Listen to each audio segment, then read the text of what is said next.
Before we get started, we just want to announce for anyone interested in ordering Mr. Lindell's 4-CD set, go to metaphysicalarttheater.com. For those in the U.S., you can order either physical copies or the digital downloads. For those outside the U.S., you can order the digital downloads by going to metaphysicalarttheater.com. How you doing, sir? It's fine, thank you. How are you doing? I'm doing great. I'm excited about today and today's topic. We're going to be talking about be ye perfect as your Heavenly Father is perfect. So I want to talk about being perfect, complete, lacking nothing, because everybody is, correct? Yes, if they remember. That's it. If they remember. You see, that's what all these talks are about, is to get them to remember who they actually are, not this part they're playing, right? Absolutely. I'm glad that you said that, not the part that they're playing, and we play many parts. Oh, yes, yes. That Shakespeare said it, that each man in his time plays many parts. And you do. I mean, husband, family man, worker, all these things. And then when the hunger comes upon you, then you'll want to know what actually is taking place, not this dream, the drama man. And that's what we're working toward, is to awakening to what actually is, not this virtual reality that we call reality, but it isn't. You're the only reality here. And you have to discover that you are the principal actor in all you're doing, right? Absolutely. And I like that you said that the principal actor in all of your doing, being you, the individual. So each person is playing a part. Would you agree? Yes, yes. And God is playing it with you. I am with you always. I will never leave you. Omnipresence. What more do you need to know that He's with you? Except discover it. It's right with you. In fact, you're told just turn around, because that's the one turning. There's only the one, but you have to mentally turn around. Everything you need is as within. Let it out. Isn't that right? It is right. It is right. And I want to go back to, like I said, go back to Scripture. It says, be ye perfect as your Heavenly Father is perfect. When we understand that all is one and that we're part of that one, then we can begin to understand the perfection and not the role that we're playing. Would you agree? Actually, that's right. But you see, the thing of it is that when you're told, be ye perfect, you see, you actually are. What you're doing by being perfect is remembering. It's all remembrance. You're left a remembrancer so that you would remember who you are. But you have to contact the remembrancer. And that is, I'll just go into the silence. Because that's where He is, that's where God is, that's where Jesus is, that's where you are, in the silence, if you'll show up, right? Absolutely.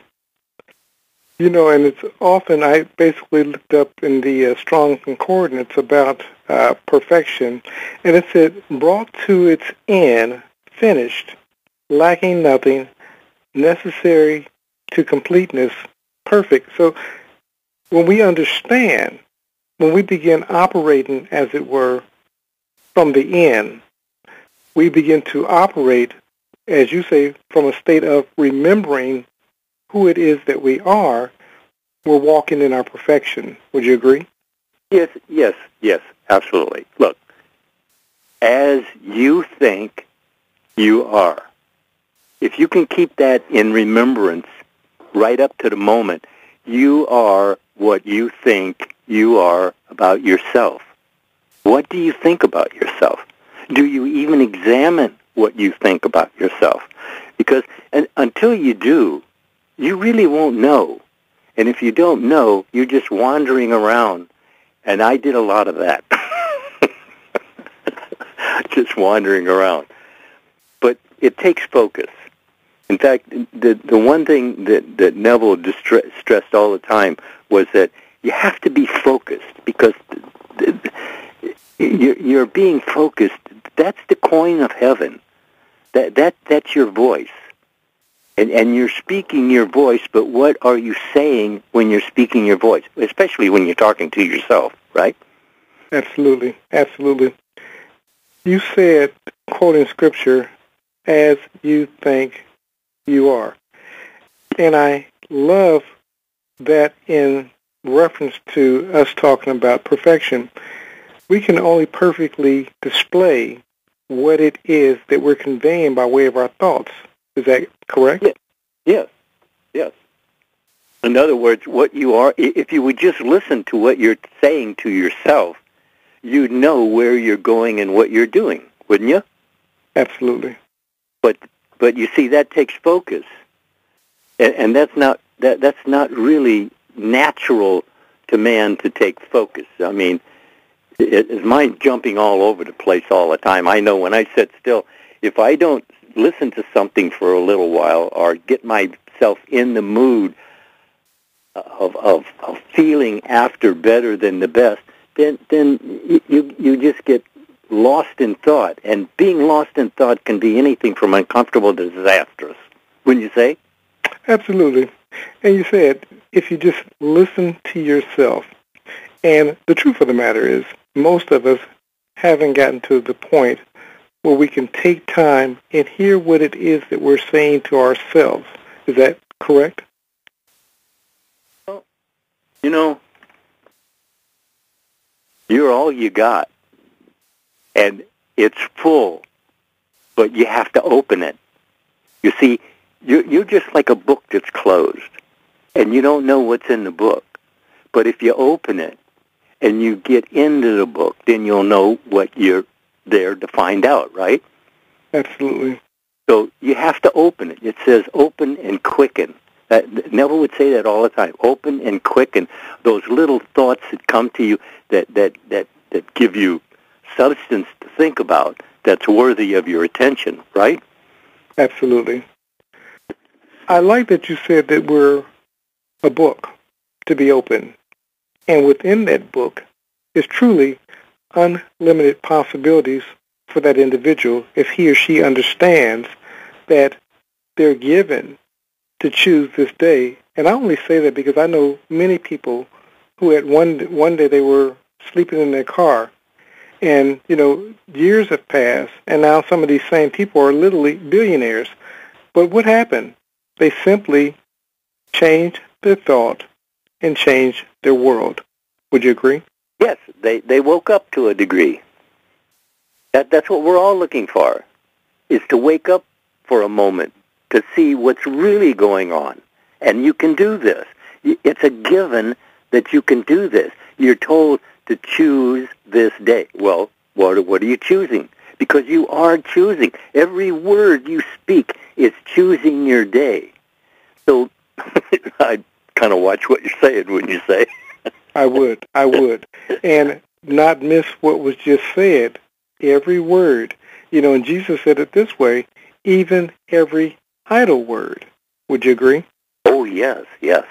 That's very important that you brought that up, because if you're reading the Bible or being very serious about being spiritual, it has to come from within with belief. You can spout all kinds of ideas and attitudes and assumptions and moods, but what do you actually feel? Because that will be your everydayness experiencing, what you're feeling. Not necessarily what you're thinking, but what you're feeling. Because that's what subconscious mind makes your world to match what you're thinking. So it'd be wise to actually just, even moments at a time, to stop and ask yourself, where are we going with this? And I said we because we're all three here. But we're the only ones still asleep. Wouldn't you say? I would. And you said be mindful of what it is that you're giving your attention to with feelings. Now, some people would believe that, well, I can't control what I feel. But this is not the case. Is that correct? That's right. No, you're given. Choose this day. God gave you choose this day. And I don't think he does things just offhand. If he told you to choose this day, then that's what you're doing. What you want to do is you want to see what it is you're doing to make your day. And it's thinking. What are you thinking about? Because that's exactly what you're putting forward for your future. It's not falling into the past. See, I for years and years, I thought anything I had said was falling into the past. But it isn't. You're mouthing your future with every word. Isn't that it? It is it. And it goes back to, I use the word being perfect or perfection, but the perfection is in realizing as you think you are. When you begin to understand that thinking becomes things, or what we call manifestation or reality, then we can begin to purposely create a day according to as we think we are. Would you agree? Yes, and as long as you're watching that, you're okay. You see, the thing of it is that, look, I don't even know where you're at, but wherever you're at, just look around you. Look at all the objects around. I mean, right here in this room, there are thousands of objects. But they all had one thing in common. They had to be imagined. And that's what man does. Man imagines what? Well, look around you. You're looking at it. Everything in your world came through you. It's not coming to you. If you're judging by appearances, which we're told not to judge by appearances, because then you just keep repeating everything. And that's what hell is. You keep repeating the same life over and over and over until you change your mind to change your world. Not somebody else's, but yours. And believe me, it can be done by you. You were given to do so. So that means you can do so. And all you have to do so is just learn to be patient with yourself. Longer this time than the last time, and longer the next time than this time. Just follow through with it, and you'll be blessed beyond your imaginal activity at the moment. Would you agree? Absolutely. And I like what you said. You said, just be patient with yourself. But the first time, you may be patient with yourself for just 20 minutes. Okay, next time, let's go for 25. The more you practice the patience with yourself, the greater the patience with yourself you'll have. Would you agree? That's it. I mean, you said it. What are you paying attention to? Because what has your attention has your life. Means that you're doing, being, and having what you're paying attention to. Pay attention to something better, and you got a better life. Isn't that right? I love it. I love what you just said. It's what you're paying attention to. You said pay attention to something better. Neville will often say, think better than the best you know. If you're looking at success, love, health, then begin to set your attention on those things. I like that you said also earlier that hell is what it is that you don't desire, or being in an undesired state and repeating it over and over again. That's your hell. Well, that's it, isn't it? You're told that it's as you think you are. I mean, that's pretty concrete to me. I can't imagine how it could be any more substantial than to say, that's it. It's what you're thinking feelingly is what you're living out every day. What are you thinking feelingly about? And Neville's book, Feeling is the Secret, tells you right there. He told you the secret. The secret is feeling. As you feel thinkingly, you are. You do. You have. You be. And look at your world. Is that what you're looking for? If it is, it's ready for you. All you have to do is ask. He says, you receive not because you ask not, or that you're asking amiss, which means that you're just asking amiss. In other words, you're dreaming up monsters you can't handle. And God doesn't want to hear your problems. He wants to hear you're actually using his gifts. You come to him with your problems, all you're getting is more problems. Because it's not God you're talking to. You're talking to subconscious mind, who has been given the contract to make your world as you think you are. God is acting with you. He's suffering with you. I suffer with you, but you behold me not. I'm right here. Right here, wherever you are, I am, because that's who I am, you. But I gave you to choose today, and you are doing so. Are we enjoying it? Are we? That's the question.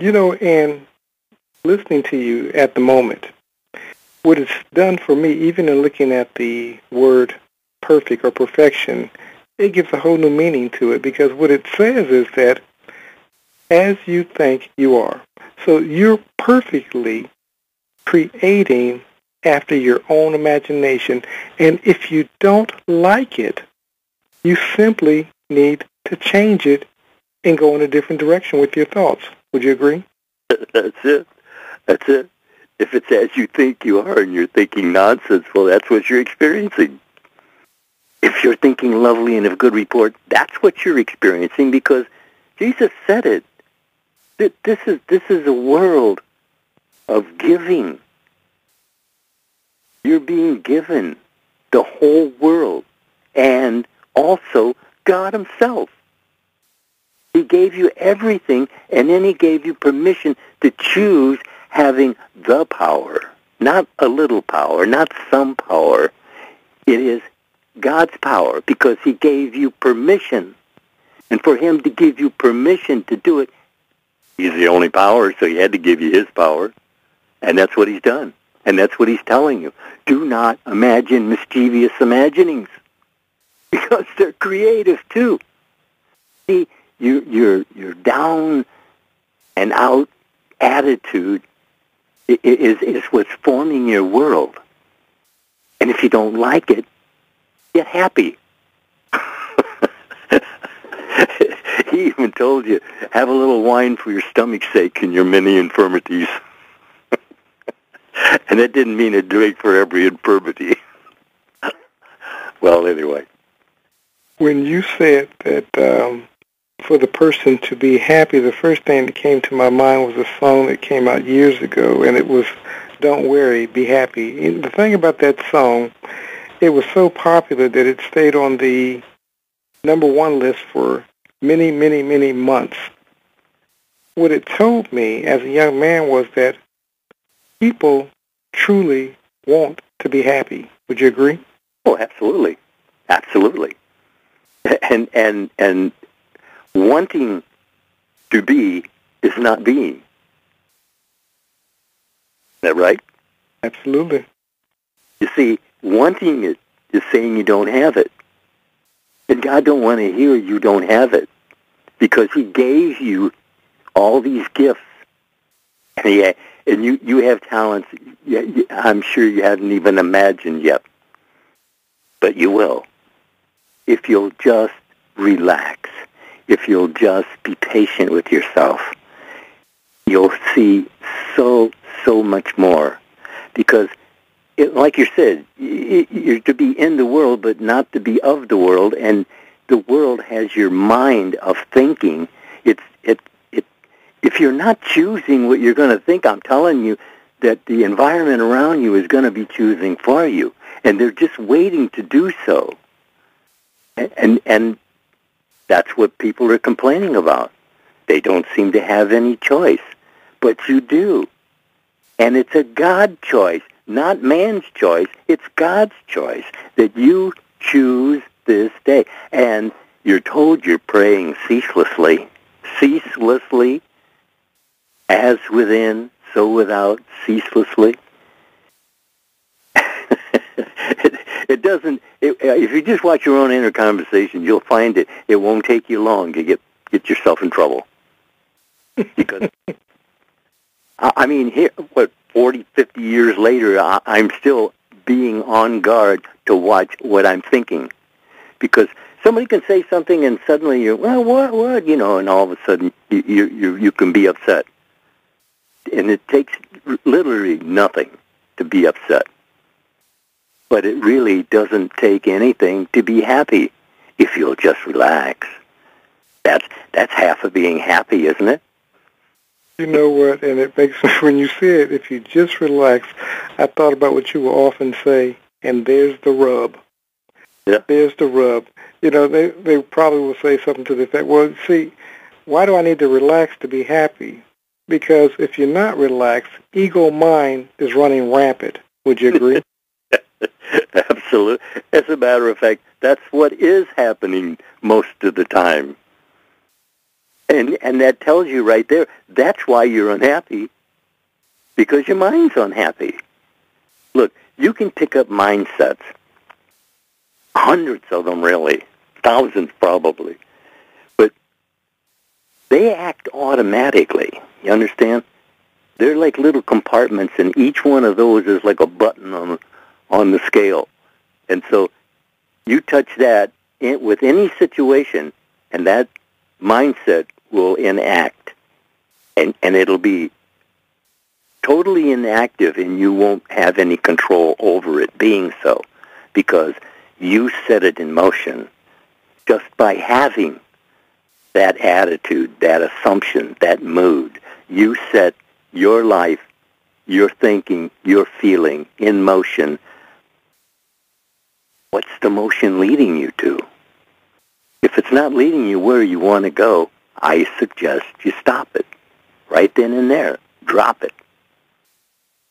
But you have to do so completely. Otherwise, within a few seconds, you'll be thinking of it again.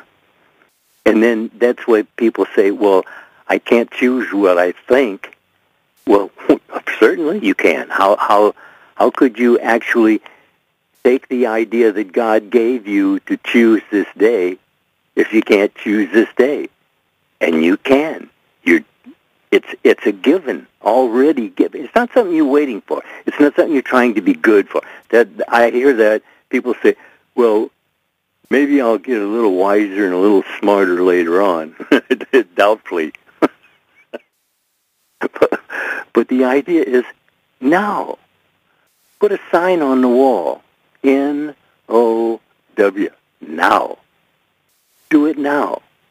And because when you do it, then you're always happy you got it over with, right? Absolutely. Absolutely. And I like that you said, do it now. And that's the only time that change can take place. And, it's like the person says, I'll wait till I'll get wiser, smarter, till I'm perfect. You're perfect now, and your manifestations, whether good, bad, or indifferent, are also perfect according to as you think you are. So the question is, what is it that you desire, that you want to manifest in your world? And begin, as Mr. Lindell often says, whatsoever things are of good report and whatsoever things are lovely, think on these. Because, of course, if that's what you're giving your attention to, that's what you're manifesting. Would you agree? That's right. That's what has your life. That's what you're doing, thinking, feeling, and being. What has your life? What are you focused on? See, the whole idea of people taking a vacation is to get away from the everydayness, routine of actually just thinking and feeling the same way you thought and felt the day before and the day before and the day before. But you have been given the opportunity to change your mind, and that changes your world. Just changing your mind. It's not you now going out and laboring to get there. No, you are there because you asked God for it, and he told you to ask, so it's a done deal if you will allow it to be a done deal. But can you hold your mind on the idea that it is a done deal? That was always my problem. Yes, I was answered many times, but then I was not seemingly answered many times. But I was still being answered, but with what I didn't want, not necessarily what I wanted. See, and that's the whole thing. You're thinking all the time, and you're creating all the time what you're thinking. Is it what you want? If not, it seems to me that just changing your mind will change your world. That's what you're told. And that was told to you by God himself. And Jesus told you, I and my Father are one, even as you and I are one. And then he tells you, these things I do, you shall do also. And then he added, and even greater. And even greater things than these shall you do. Wow. Well, who does that? God himself. You're being told, I am with you always. Does that not sound like immortality? It does. You said that unhappy thoughts produce unhappy results. Thinking makes it so. And you also said from mind to the creation or manifestation in the world. But the key was being persistent. Hold it in mind. And you said, even when you were doing it wrong, you were doing it right. And I'll clarify. You said that your prayers were still being answered even when you were thinking mischievous or thinking amiss. Would you agree? That's it. That's it. It's all creative. All of it. A-L-L. Because there is only God. And he has become all things to all. But he gave you and I and all of us choose this day. What is it that you'll think feelingly about? What you want or what you don't want? And if you'll just actually focus on what I just said, you'll find where you are, why you are, and that you can change your mind, change your world. That's the story, isn't it? It is the story. And you said that Jesus said, and I'll also quote it, even greater works shall you do. And this is whosoever. Would you agree? That's right. Right. If you were a child born of a woman, that's who the message was for. Isn't that right?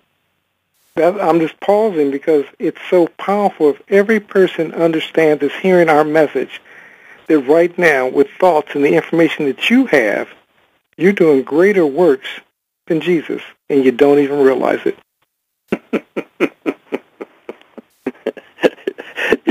Yeah, it's hard not to brag. And again, this is not Mr. Lindell or DeCarlo speaking. This is Jesus, Scripture speaking. Even greater works shall you do. The thing of it is that it's surprising after all the years of hearing it, it still throws me backwards. That it's actually here now happening.